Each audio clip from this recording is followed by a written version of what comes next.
இஸ்லாத்துக்கு வந்துட்டோம், அல்ஹம்துலில்லாஹ். இஸ்லாம் உண்மையான மார்க்கம் என்று ஏற்றுக்கொண்டுட்டோம். அல்லாஹும் அல்லாஹுடைய தூதரும் உண்மை என்றும் ஏற்றுக்கொண்டு விட்டோம். குர்ஆனும் ஹதீஸும் தான் நேர்வழி என்று ஏற்றுக்கொண்டு விட்டோம். நம்முடைய அறிவுக்கு பொருந்தினாலும் பொருந்தாவிட்டாலும் அதை நாம் ஏற்றுக்கொள்வோம். இதில் தான் நமக்கு சலாமத் இருக்கிறது. இஸ்லாத்துக்கு வாரத்துக்கு முன்னாடி லாஜிக்கா போடுங்க, நிறைய கேள்வி கேளுங்க, நமக்கு தெரிஞ்சா பதில் சொல்லுவோம், இல்லைண்டா இல்லைன்னு சொல்லுவோம். ரூஹை பற்றி ரசூலுல்லாஹி அலைஹி வஸல்லம் கேள்வி கேட்ட நேரத்தில் ரசூலுல்லாஹி அலைஹி வஸல்லம் என்ன பதில் சொன்னாங்க? ரூஹ் என்பது அப்படி இப்படின்லாம் சொன்னாங்களா? வெயிட் பண்ணிட்டு இருக்கிறாங்க. யூதர்கள் வந்து ரூஹ் என்றால் என்னன்னு கேட்கிறாங்க. ரூஹுண்டா என்ன? நீங்க என்ன சொல்லுவீங்க? இப்ப உங்களிடம் ரூஹுண்டா என்னன்னு கேட்டா என்ன சொல்லுவீங்க? உயிர். அப்படி உயிருண்டா என்ன? ரசூலுல்லாஹி அலைஹி வஸல்லம் அவங்கள்ட்ட வந்து ரூஹ் என்றால் என்ன என்று கேட்டதும் சைலண்டா இருக்கிறாங்க. அல்லாஹு தஆலா குர்ஆன் வசனம் இறக்குறான், குலிர் ரூஹு மின் அம்ரி ரப்பி. நபியை நீங்கள் சொல்லுங்கள், ரூஹ் என்பது என்னுடைய ரப்புடைய கட்டளையிலிருந்து வரக்கூடியதாகும். முடிஞ்சு. உனக்கு புரியுதா புரியல எனக்கு முக்கியம் இல்லை. இல்ல, இஸ்லாம் என்றால் சரண்டர். சரண்டர் ஆகுவன் என்று சொல்லி போட்டு பிறகு வந்து இல்ல என்ற புத்தியை பட்ட நான் சரண்டர் ஆகுவேன்டா. உன்னுடைய புத்தி யாருடைய புத்தி? அது நம்முடைய புத்தியினுடைய அளவுகோல் என்ன? இப்ப நம்ம இங்க இருக்கிறோம், ஒரு 100-100க்கு மேற்பட்டவர்கள் இருக்கிறோம் என்றால் நம்முடைய ஒவ்வொருவருடைய புத்தியும் வித்தியாசமான கெப்பாசிட்டி உடையது. அப்ப என்னுடைய புத்திக்கு படணும் என்று ஒவ்வொருவரும் நினைத்தால், இப்ப அப்துல் ரஹ்மானும் இருக்கிறார், சாதிக் பாய் ரஹ்மான். இப்ப அப்துல் ரஹ்மானுடைய புத்திக்கு படணுமே அவர் படிக்கிறது. என்னுடைய புத்திக்கு பட்டால் தான் ஏற்றுக்கொள்வேன் என்றால் அவர் என்ன சொல்ல போறார் கடைசியில? என்னுடைய புத்திக்கு பட்டால் தான் ஏற்றுக்கொள்ள போறேன். சமுதாயத்தில் உள்ள ஒவ்வொருவரும் என்னுடைய புத்திக்கு பட்டால், அப்ப யாருடைய புத்தியை வைத்து தீர்மானிப்பது? அளவுகோல் என்ன? நல்ல இது ஒரு நிதானமாக இந்த கேள்விக்கு பதில் தேடினால் இந்த புத்தியை பகுத்தறிவை தூக்குகிறவர்கள் அவர்களுக்கு பின்னால மக்கள் போக மாட்டாங்க. இன்றைக்கு ஒருவர் என்னுடைய புத்திக்கு படவில்லை என்று நிறைய ஹதீஸை மறுத்து கொண்டு வரும்போது அவருடைய புத்தியை தான் ஏற்றுக்கொள்ள வேண்டும் என்று யார் சொன்னது? அவருடைய புத்தி வஹி வந்திருக்கணும், இன்னாருடைய புத்தியை நீங்கள் ஏற்றுக்கொள்ளுங்கள். அப்படி வந்திருந்தா பிரச்சனை முடியுது. அப்ப ஒவ்வொருவருக்கும் புத்தியும் அறிவும் பகுத்தறிவும் வித்தியாசப்படும். ஒவ்வொருவரும் அவரவருடைய அறிவுக்கு ஏற்ப பார்க்க வந்தால் எல்லாவற்றையும் நிராகரிக்க வேண்டி வரும், தூக்கி வீச வேண்டி வரும். அல்லது எல்லோரும் சேர்ந்து முடிவெடுக்கணும். ஒரு புத்தி, யாருடைய புத்தி அது? இல்ல, அறிவு மனிதனுடைய அறிவை கொண்டு.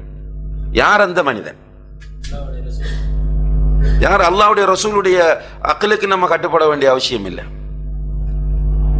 அல்லாஹ்வுடைய ரசூலின் அக்லுக்கு நம்ம கட்டுப்பட வேண்டிய அவசியம் இல்லை. அப்படி கட்டுப்பட்டதால சஹாபாக்கள் வச்சிட்டானாங்க. எங்க அது? பரிஜம மாறந்த சேர்க்கையில் அல்லாஹ்வுடைய தூதர் தெளிவா சொல்லிட்டாங்க, இதுல என்னை விட நீங்கள் அதிகமாக அறிந்தவர்கள். நான் சும்மா என்னுடைய சஜஷனை சொன்னேன், உங்களை யார் இதுக்கு கட்டுப்பட சொன்னேன்னு கேட்டாங்க.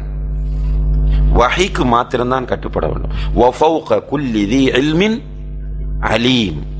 அறிவுள்ள எல்லோருக்கும் மேலும் அறிவுள்ள ஒருவன் இருக்கிறான். அறிவு கொடுக்கப்பட்ட எல்லோருக்கும் மேல் மிக அறிந்த ஒருவன் இருக்கிறான். அவன் சொல்லியிருக்கிறான் குர்ஆன்ல எப்படின்னால் அது உண்மை. அவன் வஹி அறிவித்திருக்கிறான் ரசூலுல்லாஹி அலைஹி வஸல்லம் அவர்களுக்கு, அது உண்மை. உன்னுடைய புத்திக்கு பட்டாலும் உண்மைதான், படாவிட்டாலும் உண்மைதான். அது பட்டிருக்கிறது ஏற்கனவே உலமாக்களுக்கு. அதனாலதான் அவங்க அதை அறிவித்தார்கள். யாருக்குமே அந்த குழப்பம் வரல. உதாரணமாக நான் சொல்லும் போது உங்களுக்கு புரியும். இப்ப திரும்பவும் டிவியில் எடுத்து போட்டு இந்த சிஹர்ன்றது என்னமோ அதுதான் குர்ஆன் என்பதை போன்றும், அதுதான் லா இலாஹ இல்லல்லாஹ் முஹம்மதுர் ரசூலுல்லாஹ் என்பதை போன்று இப்ப திரும்ப பேசி அதுல ஒரு அநாகரிகமான முறையில் இமாம் புகாரி ரஹ்மத்துல்லாஹி அவர்களை எல்லாம் சும்மா அவர் இப்படி எடுத்து பதிஞ்சிட்டார். யாரோ சொன்னதை கேட்டு பதிஞ்சிட்டாராம். ரசூலுல்லாஹி அலைஹி வஸல்லம் அவங்களுக்கு சூனியம் செய்யப்பட்டது என்று யாரோ சொன்னதை சும்மா இட்டு கட்டினதை அவர் எடுத்து பதிஞ்சிட்டார்.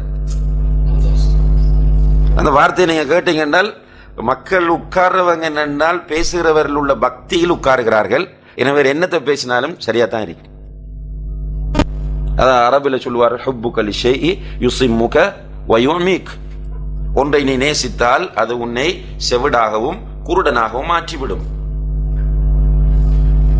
அளவு கடந்த நேசம் அப்படித்தான். அந்த அளவு கடந்த நேசத்தினால் மக்கள் உட்கார்ந்து பக்தியா கேட்டுக்கொண்டிருக்கிறாங்க.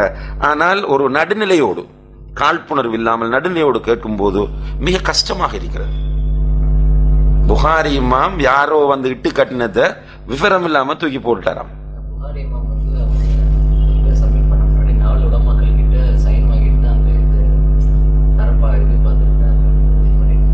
ஆமா, புகாரி இமாம் சஹீல் புகாரிய தொகுத்த வரலாறு நம்ம எல்லோருக்கும் தெரியும். லட்சக்கணக்கான ஹதீஸை தொகுத்து அதை திரும்ப திரும்ப ஃபில்டர் பண்ணி பண்ணி பண்ணி கடைசியில ஒரு 4000 ஹதீஸை கொண்டு வந்து அதுல பதிவு செஞ்சிருக்கிறாங்க. அதையும் பல உலமாக்களிடம் காண்பித்து அங்கீகாரம் பெற்றுட்டு உலக முஸ்லிம்கள் எல்லோரும் அதுக்கு பிறகு அதை ஏற்றுக்கொண்டதுக்கு பிறகுதான் அதை அவங்க வெளியிடுறாங்க. இப்படியாக நுணுக்கமாக வந்தோண்ட சிம்பிளா என்னுடைய அறிவுக்கு படவில்லை என்றால் உங்களுடைய அறிவு தான் அறிவா? இமாம் புகாரியுடைய அறிவு அறிவில்லையா? இமாம் முஸ்லிமுடைய அறிவு அறிவில்லையா? இமாம் இப்னு தைமியாவுடைய அறிவு அறிவில்லையா? இது ஒரு அகம்பாவம், இது குரூர். அல்லாஹ் பாதுகாக்க வேண்டும். இது ஷைத்தானிடமிருந்து வரக்கூடிய மிக மோசமான ஒரு பண்பாகும். எனவே நம்முடைய அறிவு என்பதை இஸ்லாத்துக்கு வந்துட்டோம் என்றால் நம்ம குர்ஆன் ஹதீஸுக்கு அறிவை கட்டுப்படுத்த வேண்டுமே தவிர அறிவை கொண்டு குர்ஆன் ஹதீஸை கட்டுப்படுத்த கூடாது. அல்லாஹு அலம். அடுத்த